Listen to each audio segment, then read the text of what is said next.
What's up, guys? Flash Frame here, and today we're talking about something a little bit different.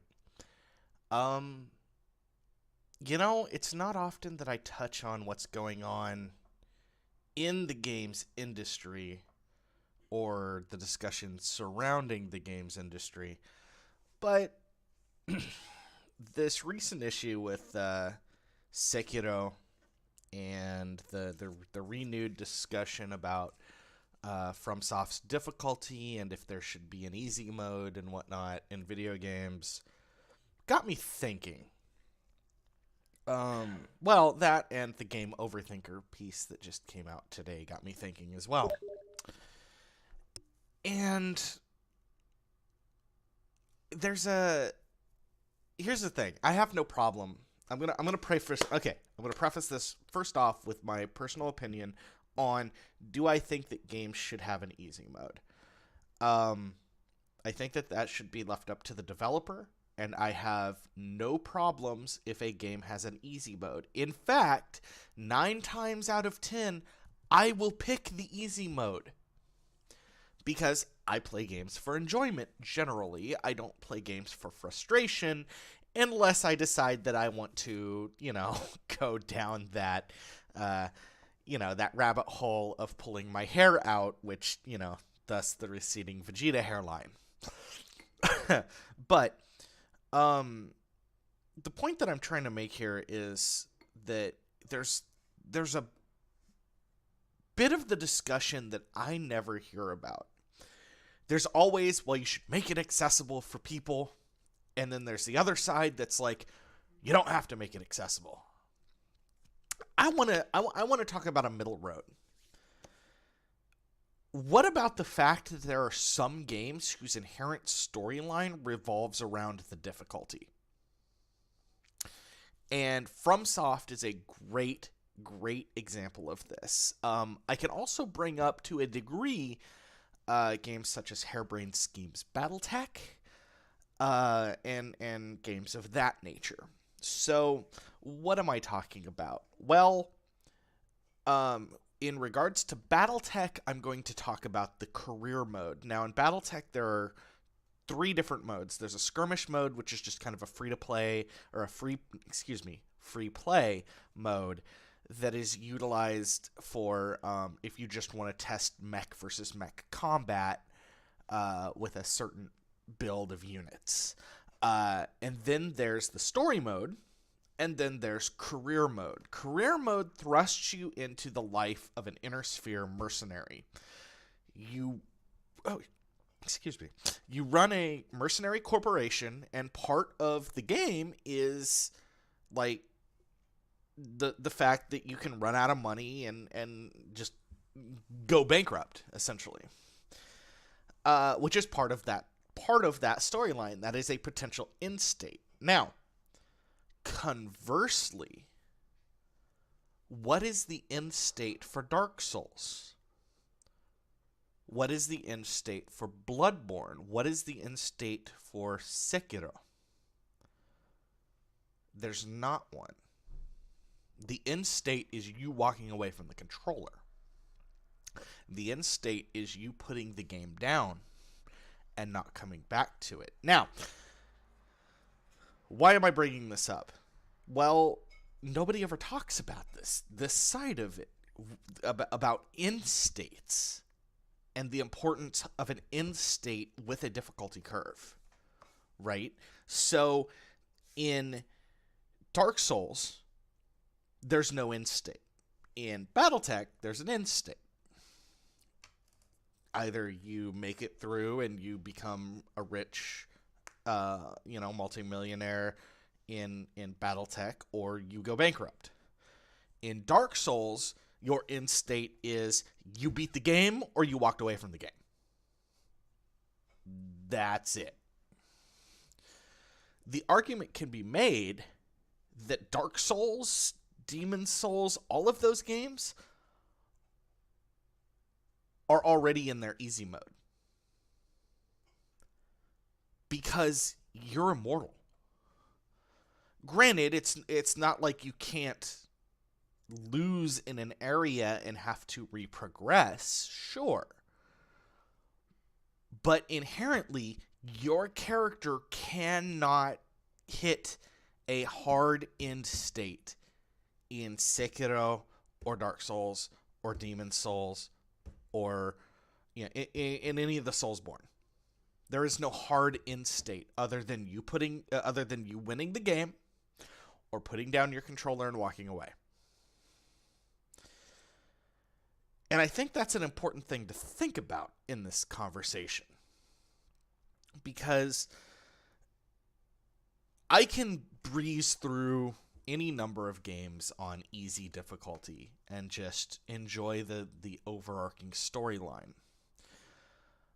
Sure. But what happens when the difficulty is inherent to the storyline? The story that Dark Souls is telling you is of an undead who rises above the other undead and chooses the light or the dark, fire or the Dark Soul and all that. I'm no Dark Souls expert, but the story being told is one dude who succeeds where everyone else, or potentially succeeds where everyone else fails. And there's a theory that the other warriors that you run into that are the NPCs, not necessarily the NPCs that talk to you, but the NPCs that you fight along the way, were once chosen undead and the like who couldn't deal with it. They are the players that quit. They are the players that could handle the challenge and gave up. And the idea is that they fell into the madness, whereas the person that perseveres through Dark Souls and makes it to the end is not one of them. They are the chosen. Excuse me. And that's something that gets completely overwritten. Now, again, I'm all for an easy mode.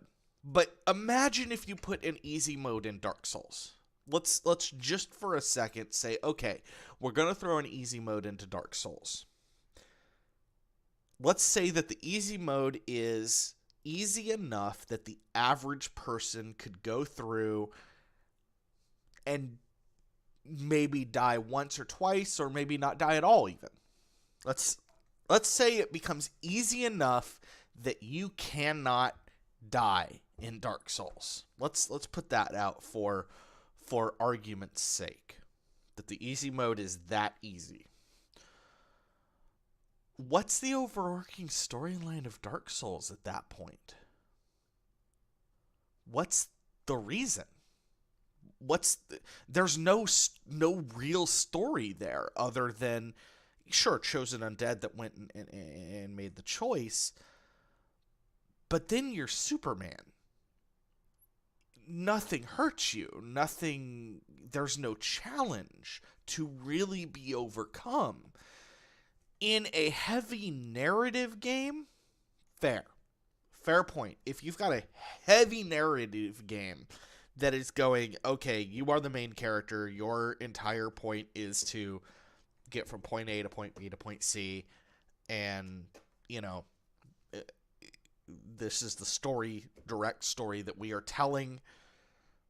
Your character has a full characterization, all of that, fine. Completely understood that you would have an easy mode setting in that, because the overall story you're telling is not dependent on the difficulty.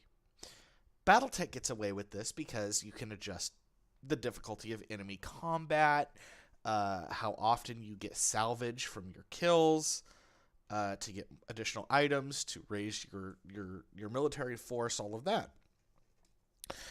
And that's fine for BattleTech, right? Like, that makes sense. You can make it easier or harder on yourself.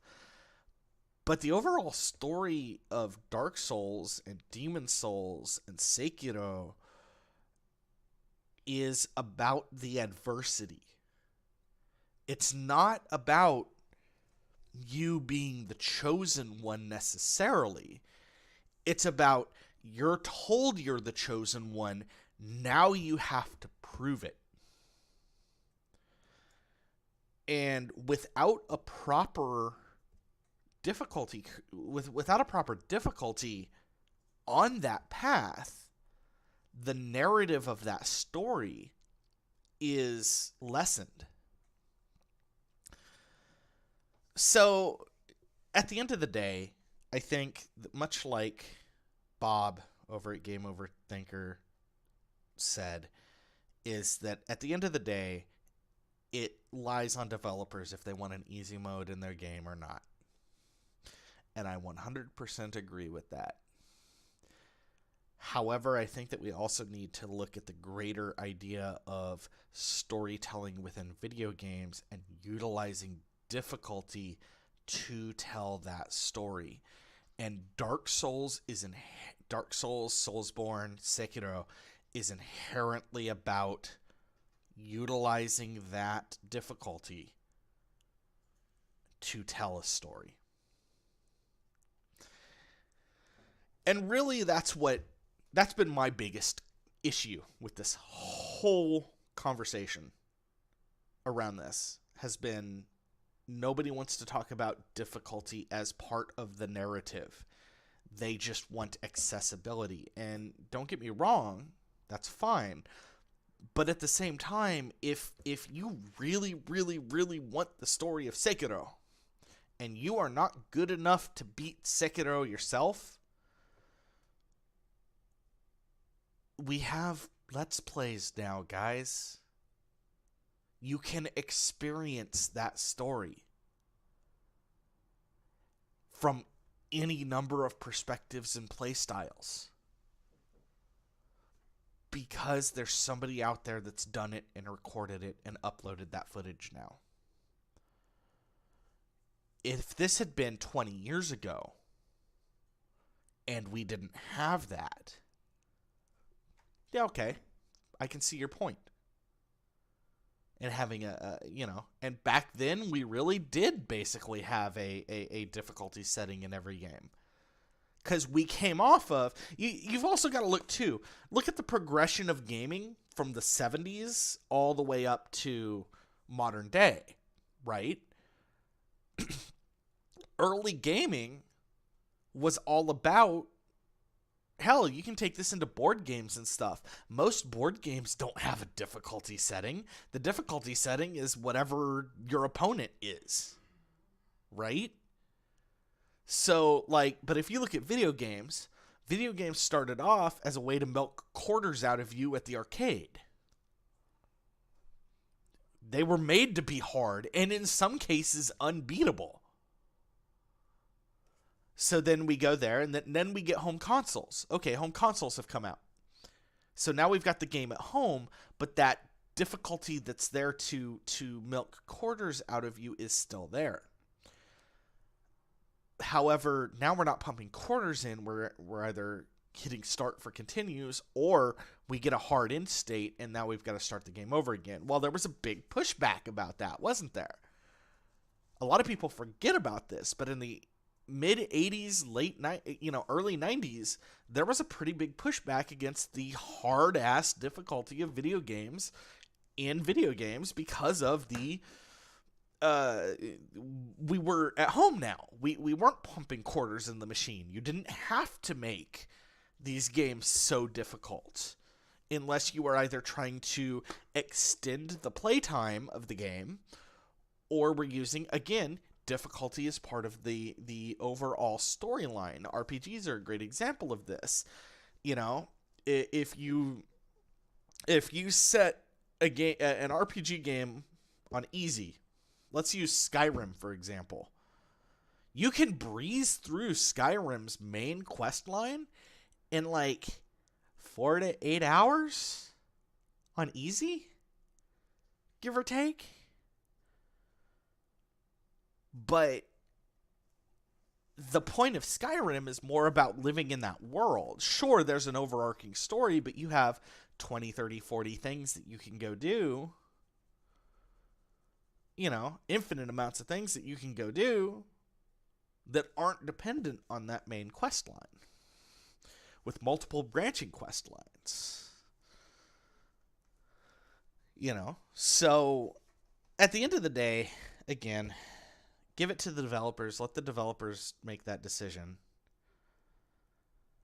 But also keep in mind that part of the vision of a game could be dependent on the difficulty.